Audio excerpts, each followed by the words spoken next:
নিয়ন্ত্রণ হারিয়ে একটি গাড়ি ঢুকে পড়ল রাস্তার পাশে থাকা দোকানে। আহত হয়েছে দোকানের মালিক। ঘটনা আজ সকাল 9টা নাগাদ খোয়াইয়ের জব্বরটিলা বাজারে।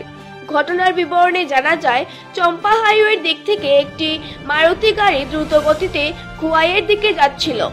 গাড়ি জব্বরটিলা বাজারে আসতেই গাড়ির চালক নিয়ন্ত্রণ হারিয়ে বাজারের রাস্তার বিপরীত পাশে একটি চায়ের স্টলের মধ্যে ঢুকে যায়।